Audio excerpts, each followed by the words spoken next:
Corinne Simon. C'est courageux. Bonjour à tous les auditeurs et auditrices de Atax Radio. Dans la rubrique C'est courageux, aujourd'hui j'ai invité monsieur qui a fait vraiment quelque chose d'un peu particulier cette année. Il a été bénévole aux Jeux Olympiques de Paris. C'est Laurent. Bonjour Laurent, bonte de Canet, que de Canet d'Aude.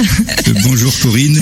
Donc voilà, je t'ai invité Laurent parce qu'en fait, il y a 4 ans en arrière, tu t'es inscrit pour être volontaire aux Jeux Olympiques. Tout à fait. Donc tu es avec Sylvie, ton épouse, vous prenez cette décision ensemble, je suppose. Malheureusement, cette année, au moment où justement tu vas avoir le bonheur de participer à cette grande cérémonie et expérience très particulière, bien Sylvie n'est plus là, elle n'est plus là physiquement, bien sûr, mais tu vas jusqu'au bout, tu as été courageux d'aller jusqu'au bout. Alors explique-nous un petit peu cette expérience. Oui, tout à fait. Donc c'est vrai que le processus de recrutement démarre en 2022. En 2023, j'ai confirmation comme quoi je peux participer en tant que bénévole. Bon, j'ai pas encore mon planning fixe. Août 2023, on m'envoie une mission pour faire les tests au niveau du Champ de Mars à Paris, au niveau du rugby fauteuil pour les Paralympiques. Des tests, c'est-à-dire?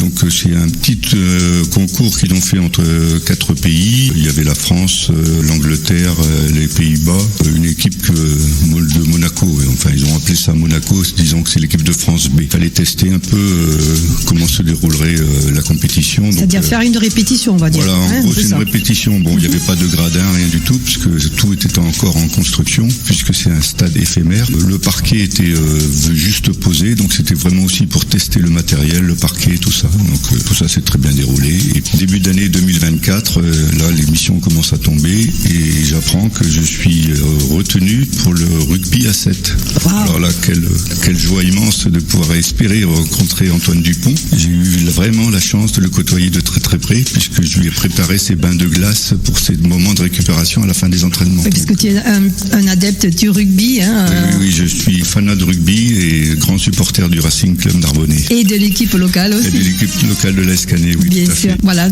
quand tu reçois cette confirmation, comment il fallait s'organiser? Est-ce que donc il fallait dormir sur place? Comment tu as fait pour passer autant de temps, c'est-à-dire au moins 15 jours, hein, si je comprends. L'inconvénient d'être volontaire, c'est qu'on n'a pas de remboursement de frais de voyage, on n'a pas d'hébergement, donc il faut tout chercher soi-même. Donc c'est pour ça qu'on dit vraiment volontaire, il faut le vouloir. Il faut le vouloir, il faut en avoir envie, il faut avoir le courage de faire ça. Moi j'ai eu la chance d'avoir ma sœur qui réside à Melun, donc dans le périphérique de Paris. Les JO nous permettent d'avoir un pass Navigo pour les transports en commun, donc pour moi c'était tout bénéfice. J'ai resté quelques temps chez ma sœur. C'était un rêve depuis longtemps, ça? J'ai déjà participé en tant que bénévole au niveau des tournois destination, au service aux spectateurs. Et là, c'était la première fois que j'étais vraiment au service des athlètes. Donc c'était toute autre chose. Donc comment se déroulait toute une journée type sur les JO? Vous avez des missions, donc souvent c'est en shift, enfin en équipe, comme ils disent, parce que c'est l'anglais souvent qui est utilisé. Donc une partie travaille le matin, une partie travaille l'après-midi. Donc les équipes du matin arrivent, préparent tout le matériel. Vers quelle heure? 8-9 heures, ça dépend des programmes d'entraînement des équipes, parce que moi j'étais surtout au niveau du planning d'entraînement des équipes, donc sur les terrains annexes du Stade de France. On préparait le terrain, amener tout le matériel, mettre à disposition et les boissons. En fin de chaque période d'entraînement, ce qui durait à peu près 1h30 pour chaque équipe, chaque pays. Après on leur préparait les bains de récupération avec la glace et tout ça. Donc, est-ce qu'il y avait une bonne ambiance au niveau des joueurs et des volontaires en fait? Très très bonne ambiance. Bon, bien que les joueurs, les athlètes soient dans leur... sont concentrés sur ce qu'ils doivent faire. Ils ont toujours quand même des petites attentions envers nous et nous, on faisait tout pour que vraiment ils n'aient qu'à penser qu'à leur entraînement, les libérer de l'esprit de tous les problèmes qu'il pouvait y avoir autour. Est-ce qu'il y a eu justement pendant ces 15 jours vraiment une création d'une forte amitié aussi avec d'autres personnes qui ont fait que à la fin fini, vous avez dit mince déjà c'est fini, est-ce que le temps est passé vite? Le temps passe très très très vite et c'est vrai qu'on a une osmose parce qu'on est tous là pour la même chose, pour aller vers le même but, de rencontrer des gens d'horizons divers, c'était vraiment formidable, quoi. Est-ce que j'ai bien compris que tu es revenu aussi pour les Jeux Paralympiques? Oui, donc j'ai même fait la cérémonie de clôture entre les deux, donc j'ai fait 3 allers-retours sur Paris durant tout l'été. Est-ce que ça c'était prévu au départ ou c'est parce que ça s'est rajouté? C'était prévu dès le départ. Dès le départ, j'avais les ordres de mission pour les deux. Il n'y a que la cérémonie de clôture qui est venue se greffer entre deux. Donc ça veut dire que tu as fait combien de fois l'aller-retour Paris, la province, enfin je veux dire c'est 3 fois. Voilà. 15 jours pour les JO, une semaine pour le défilé de clôture et 15 jours pour les Paralympiques. Et à aucun moment tu t'es dit ouais bon j'en ai marre, j'ai envie d'arrêter? Non, aucun moment. Ah non, ça, on vit ça comme une aventure et on a même peur quand ça finit. Peur pourquoi? Parce que on passe de joie, de fierté, et là on tombe dans le vide complet. Je peux même dire que j'ai presque le blues là.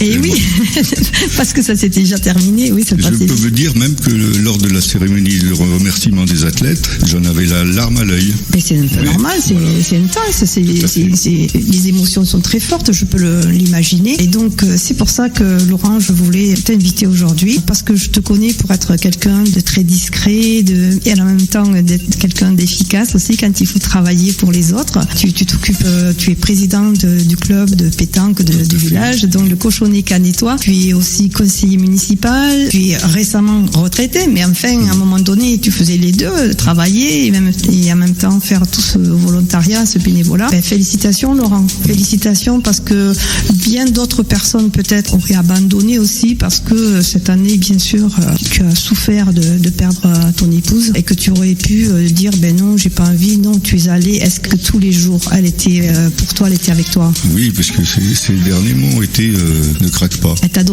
donné la consigne. Alors elle m'a donné les consignes avant de partir. Elle dit ne craque pas, surtout je veux pas que tu craques. Et tu n'as pas craqué. Voilà, et je craquerai jamais. Mais c'est super Laurent. Voilà. Donc c'est pour ça que je veux même repartir avec d'autres aventures, et je viens de poser ma candidature pour les JO d'hiver à Milan-Cortina. Mais on ne te retient plus alors.